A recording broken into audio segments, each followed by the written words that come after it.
எல்லோருக்கும் வணக்கம். இது உங்கள் study with Darshini YouTube channel. நம்ம இந்த வீடியோவில் மார்ச் 20ஆம் தேதிக்கான கரண்ட் அஃபேர்ஸ் பார்க்க போகிறோம்.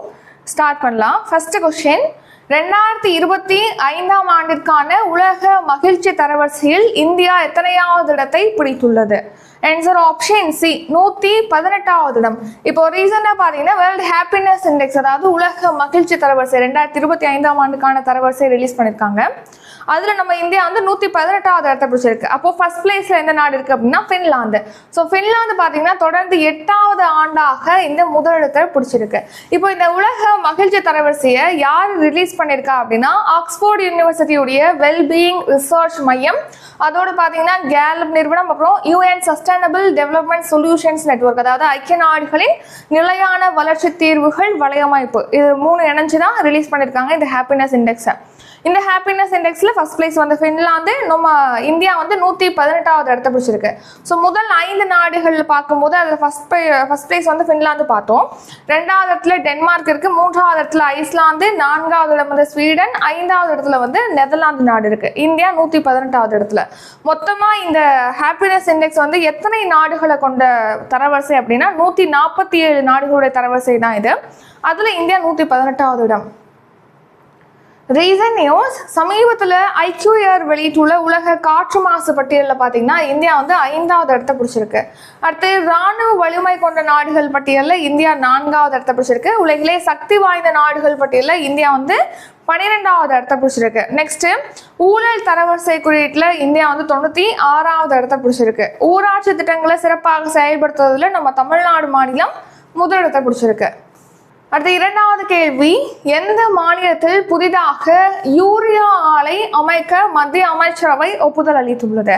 ஸோ இப்போ பிரதமர் நரேந்திர மோடி அவர்கள் தலைமையிலான மத்திய அமைச்சரவை பார்த்தீங்கன்னா பல்வேறு திட்டங்களுக்கு வந்து ஒப்புதல் அளிச்சிருக்காங்க. அதில் ஒன்று தான் இந்த யூரியா ஆலை அமைக்கிறதுக்கு. ஸோ ஆன்சர் என்ன? அசாம். ஸோ அசாம் மாநிலத்தில் இப்போ புதுசாக யூரியா ஆலை அமைக்கிறதுக்கு இப்போ மத்திய அமைச்சரவை ஒப்புதல் அளிச்சிருக்காங்க. அசாம் மாநிலத்தில் பார்த்தீங்கன்னா யூரியா தேவை, நம்ம நாட்டுக்கான யூரியா தேவையை வந்து தன்னிறைவு அடையணும் அப்படிங்கிறதுக்காக அசாம் மாநிலத்தில் பார்த்தீங்கன்னா யூரியா ஆலையானது புதுசாக அமைக்கப்பட இருக்கு. எவ்வளோ கோடியில் இந்த ஆலை அமைக்க போறாங்க அப்படின்னா 10,601.4 கோடி மதிப்பீட்டில் இந்த யூரியா ஆலை அமைக்க போவதாக தெரிவிச்சிருக்காங்க.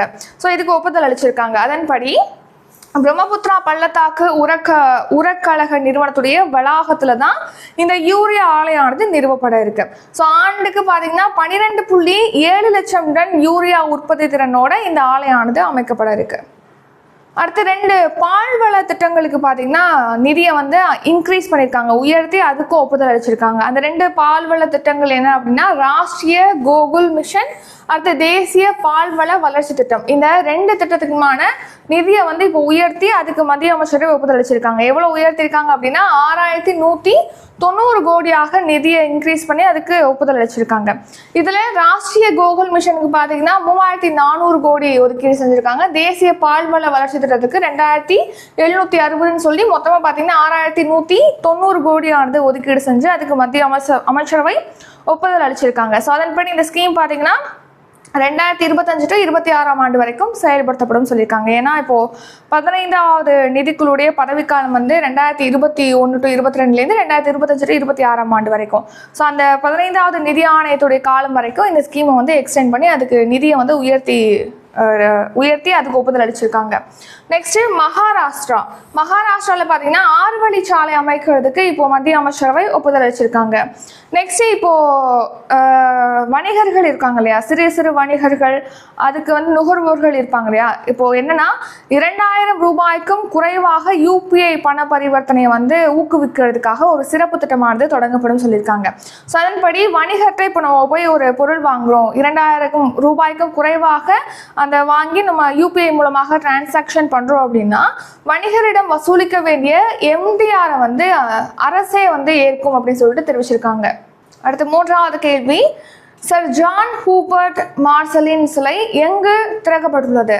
ஆன்சர் சென்னை. ஸோ சென்னையில் தான் இப்போது சர் ஜான் ஹூபர்ட் மார்சலுடைய சிலையானது திறக்கப்பட்டிருக்கு.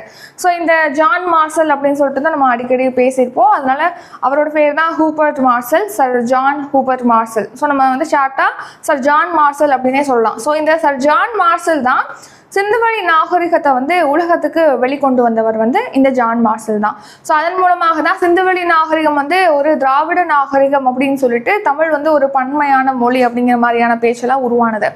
இப்போ அவருக்கு பாத்தீங்கன்னா ஒரு சிலையானது நிறுவப்பட்டிருக்கு. எங்கன்னா சென்னை எழும்பூர் அருங்காட்சியகம் வளாகத்துல இவருக்கு சிலையானது திறக்கப்பட்டிருக்கு. அது முதலமைச்சர் ஸ்டாலின் அவர்கள் திறந்து வச்சிருக்காங்க. இந்த சர் ஜான் மார்சல் பத்தி பார்த்தோம்னா இவர் பிரிட்டன்ல செஸ்டர் அப்படிங்கிற நகரத்துல தான் பிறந்திருக்காரு. 1902 பாத்தீங்கன்னா இவர் இந்திய தொல்லியல் கழகத்துடைய தலைமை இயக்குநராக பொறுப்பு வகித்திருந்திருக்காரு. 1924 ஆண்டு செப்டம்பர் மாதம் 20ஆம் தேதி பாத்தீங்கன்னா சிந்துவெளி பண்பாட்டை கண்டுபிடிச்சு இவர் உலகுக்கு கொண்டு வந்தாரு. ஸோ அவரை சிறப்பிக்கும் வகையில தான் அவருக்கு ஒரு சிலையானது இப்போ சென்னை எழும்பூர்ல நிறுவப்பட்டிருக்கு.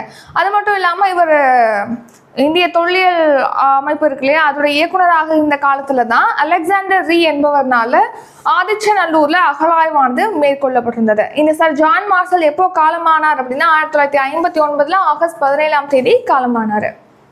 அடுத்த 4வது கேள்வி, உலகளாவிய பேச்சு சுதந்திர குறியீடில் இந்தியா எத்தனையாவது இடத்தை பிடித்துள்ளது? ஆன்சர் 24ஆம் இடம். ஸோ சமீபத்தில் உலகளாவிய பேச்சு சுதந்திர குறியீடு ரிலீஸ் பண்ணியிருக்காங்க. யார் ரிலீஸ் பண்ணியிருக்கா அப்படின்னா அமெரிக்காவை தளமாக கொண்டு செயல்படக்கூடிய the future of free speech அப்படிங்கிற நிறுவனம் தான் ரிலீஸ் பண்ணியிருக்காங்க. பேச்சு சுதந்திரம் எந்தெந்த நாடுகளில் இருக்குது அப்படின்னு சொல்லிட்டு. ஸோ அந்த பேச்சு சுதந்திர குறியீட்டில் இந்தியா பார்த்தீங்கன்னா 62.6 புள்ளிகளை பெற்று 24ஆவது இடத்தை பிடிச்சிருக்கு. மொத்தமாக இந்த பேச்சு சுதந்திர குறியீட்டில் எத்தனை நாடுகளை தரவரிசைப்படுத்திருக்காங்கன்னா 33 நாடுகள். அதில் முதலிடத்துல நார்வே இருக்கு, செகண்ட் பிளேஸ்ல டென்மார்க் இருக்கு, நம்ம இந்தியா வந்து 24ஆவது இடத்துல இருக்கு. அடுத்த 5வது கேள்வி, 2025ஆம் ஆண்டு கபடி உலகக்கோப்பை போட்டியை எந்த நாடு நடத்துகிறது? Answer option C, England. So England நாடு தான் இந்த வருஷம் பார்த்தீங்கன்னா கபடி உலகக்கோப்பை போட்டியை நடத்துறாங்க. ஸோ லாஸ்ட்டாக வந்து 2019 கபடி உலகக்கோப்பை போட்டி நடந்துச்சு. அதுதான் வந்து ஃபர்ஸ்ட் டைம் வந்து நடந்துச்சு. இப்போ செகண்ட் எடிஷன் பார்த்தீங்கன்னா இங்கிலாந்தில் நடைபெற இருக்கு. இந்த ஃபர்ஸ்ட் எடிஷன் எங்கே நடந்துச்சு அப்படின்னா மலேசியாவில் நடந்துச்சு. இப்போ செகண்ட் எடிஷன் அப்படிங்கிறது பார்த்தீங்கன்னா இங்கிலாந்தில் நடைபெறுது. ஸோ கபடி உலக கோப்பை போட்டி இந்த வருஷம் இங்கிலாந்து நடத்துகிறாங்க. இதில் பார்த்தீங்கன்னா ஆண்களுக்கான போட்டியில் வந்து 10 அணிகள் பங்கேற்குது, பெண்களுக்கான போட்டியில் 6 அணிகள் பங்கேற்கிறது. இந்த வருஷம் நடத்தப்படுவது செகண்ட் எடிஷன், 2வது பதிப்பு. இப்போ ஃபர்ஸ்ட் எடிஷன் எப்போ நடந்துச்சு? 2019 மலேசியாவில் நடந்துச்சு. அதில் பார்த்தீங்கன்னா இந்தியா அணி தான் வின் பண்ணாங்க. ஆண்கள் பிரிவிலையும் சரி பெண்கள் பிரிவிலையும் சரி ரெண்டுலையுமே நம்ம இந்தியா தான் சாம்பியன் ஆனது. நெக்ஸ்ட் ரீசன் நியூஸ், ஈரான் நாட்டுடைய தலைநகரான டெஹ்ரான்ல பாத்தீங்கன்னா பெண்களுக்கான ஆசிய கபடி சாம்பியன்ஷிப் போட்டியானது நடைபெற்றது. அதுல இந்தியா வந்து 5வது முறையாக சாம்பியனா இருக்கு.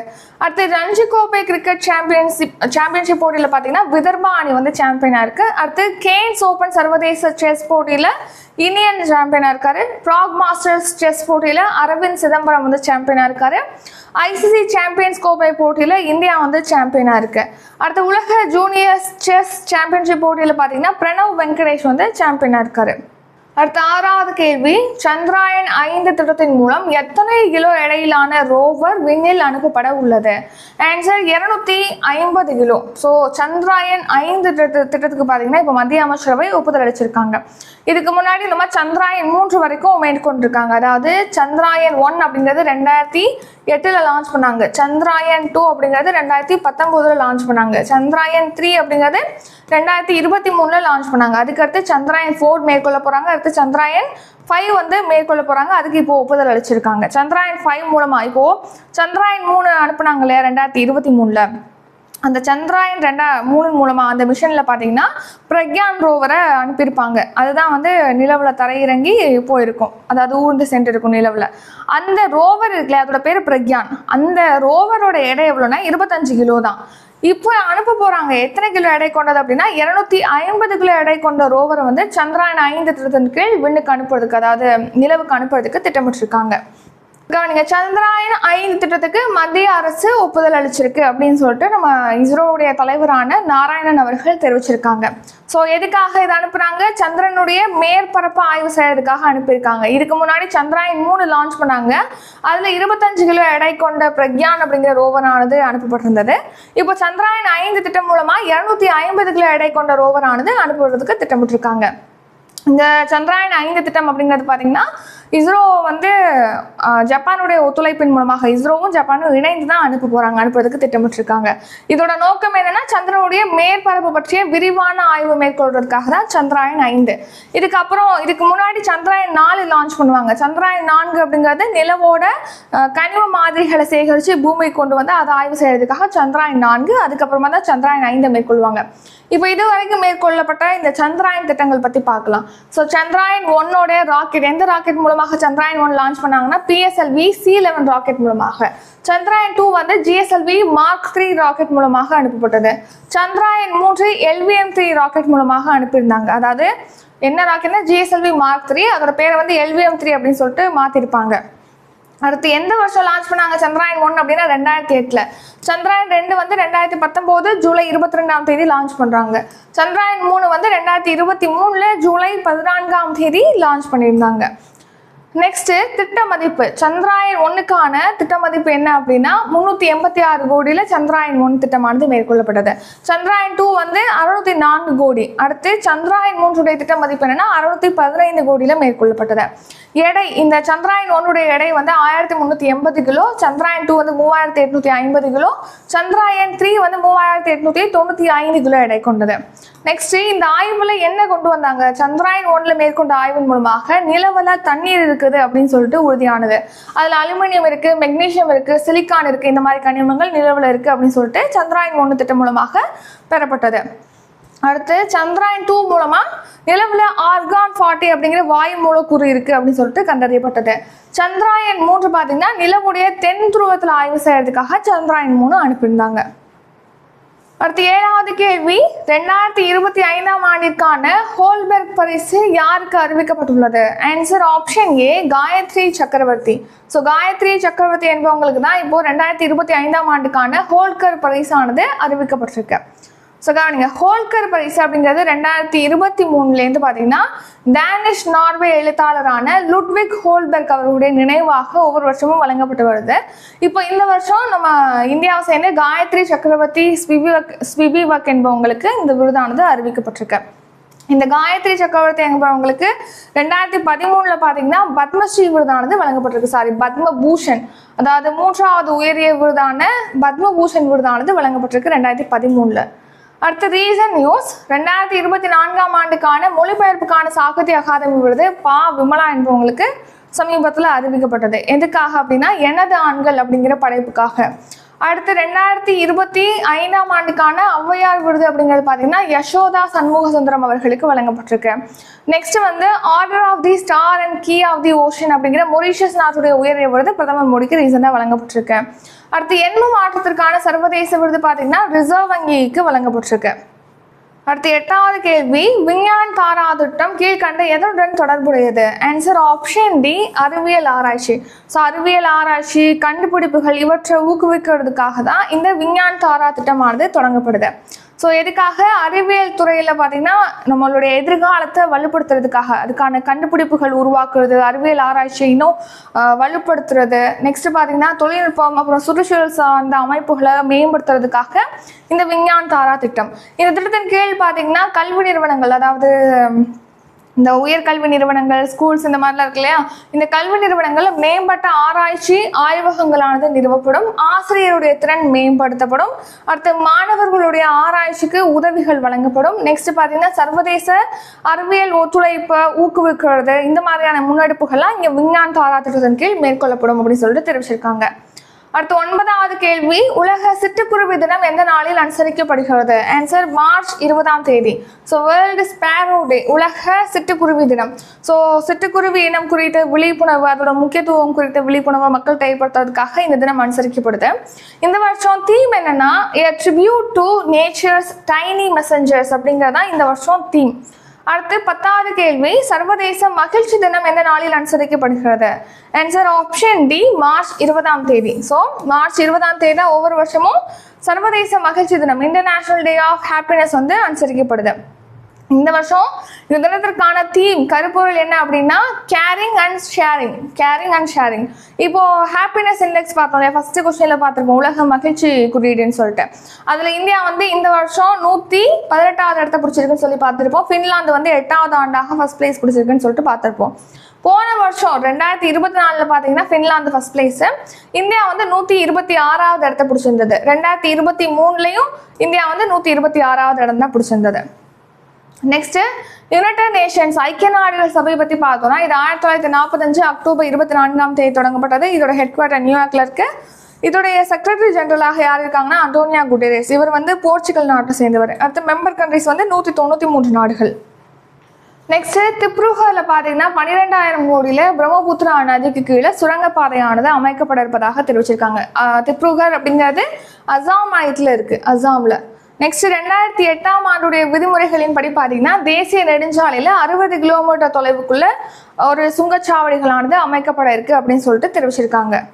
நெக்ஸ்ட் ரிவிஷன் பார்க்கலாம். ரிவிஷன் பார்க்கறதுக்கு முன்னாடி இப்போ நம்ம மேக்ஸ் லைவ் கிளாஸ்க்கான லாஸ்ட் டேட் பார்த்தீங்கன்னா எக்ஸ்டெண்ட் பண்ணியிருக்கோம் 25ஆம் தேதி வரைக்கும். ஸோ இதில் லைவ் கிளாஸ் ப்ளஸ் டெஸ்ட் வந்து ப்ரொவைட் பண்ணுவோம். இதுக்கான ஷெடியூல் வேணும்னா டிஸ்கிரிப்ஷனில் காண்டாக்ட் நம்பருக்கு இந்த நம்பருக்கு வாட்ஸ்அப்பில் டெக்ஸ்ட் பண்ணி கேட்கலாம். இதுக்கான ஃபீஸ் வந்து 500 ரூபி. அதே மாதிரி 25ஆம் தேதி பார்த்தீங்கன்னா new book Tamil test batch வந்து ஸ்டார்ட் ஆகுது. அப்டேட்டட் சிலபஸ் வைஸாக அதுக்கான ஃபீஸ் வந்து 250. அடுத்து 27ஆம் தேதி பார்த்தீங்கன்னா old book Tamil test batch வந்து ஸ்டார்ட் ஆகுது. அதுக்கான fees 200 rupee. So upcoming test batch பற்றி டீட்டெயிலாம் டிஸ்கிரிப்ஷனில் கொடுத்துருக்கோம், செக் பண்ணி பார்த்துக்குங்க. டவுட் இருக்கவங்க டிஸ்கிரிப்ஷனில் காண்டாக்ட் நம்பர் இருக்குது, அந்த நம்பருக்கு கால் பண்ணி வாட்ஸ்அப்பில் டெக்ஸ்ட் பண்ணி கேட்கலாம். இப்போ நம்ம ரிவிஷன் பார்க்கலாம். ஃபர்ஸ்ட் கொஸ்டின், 2025ஆம் ஆண்டிற்கான உலக மகிழ்ச்சி தரவரிசையில் இந்தியா எத்தனையாவது இடத்தை பிடித்துள்ளது? ஆன்சர் 118வது இடம். இரண்டாவது கேள்வி, எந்த மாநிலத்தில் புதிதாக யூரியா ஆலை அமைக்க மத்திய அமைச்சரவை ஒப்புதல் அளித்துள்ளது? ஆன்சர் ஆப்ஷன் சி, அசாம் மாநிலம். மூன்றாவது கேள்வி, சர் ஜான் ஹூபர்ட் மார்ஷலின் சிலை எங்கு திறக்கப்பட்டுள்ளது? Answer option D, Chennai. நான்காவது கேள்வி, உலகளாவிய பேச்சு சுதந்திர குறியீடில் இந்தியா எத்தனையாவது இடத்தை பிடித்துள்ளது? ஆன்சர் 24வது இடம். ஐந்தாவது கேள்வி, 2025ஆம் ஆண்டு கபடி உலகக்கோப்பை போட்டியை எந்த நாடு நடத்துகிறது? Answer option C, England. ஆறாவது கேள்வி, சந்திராயன் 5 திட்டத்தின் மூலம் எத்தனை கிலோ எடையிலான ரோவர் விண்ணில் அனுப்பப்பட உள்ளது? Answer 250 kilo. ஏழாவது கேள்வி, 2025ஆம் ஆண்டிற்கான ஹோல்பெர்க் பரிசு யாருக்கு அறிவிக்கப்பட்டுள்ளது? ஆன்சர் காயத்ரி சக்கரவர்த்தி. எட்டாவது கேள்வி, விஞ்ஞான் தாரா திட்டம் கீழ்கண்ட எதுடன் தொடர்புடையது? ஆன்சர் ஆப்ஷன் டி, அறிவியல் ஆராய்ச்சி. ஒன்பதாவது கேள்வி, உலக சிட்டுக்குருவி தினம் எந்த நாளில் அனுசரிக்கப்படுகிறது? ஆன்சர் மார்ச் 20ஆம் தேதி. பத்தாவது கேள்வி, சர்வதேச மகிழ்ச்சி தினம் எந்த நாளில் அனுசரிக்கப்படுகிறது? ஆன்சர் மார்ச் 20ஆம் தேதி. இத்துடன் இன்றைக்கான கரண்ட் அஃபேர்ஸ் வீடியோ நிறைவடைகிறது. இந்த வீடியோ உங்களுக்கு பிடிச்சிருந்தா லைக் பண்ணுங்கள், ஷேர் பண்ணுங்கள். நம்ம சேனலில் நீங்கள் சப்ஸ்கிரைப் பண்ணலன்னா மறக்காமல் சப்ஸ்கிரைப் பண்ணிக்கோங்க. நன்றி, வணக்கம்.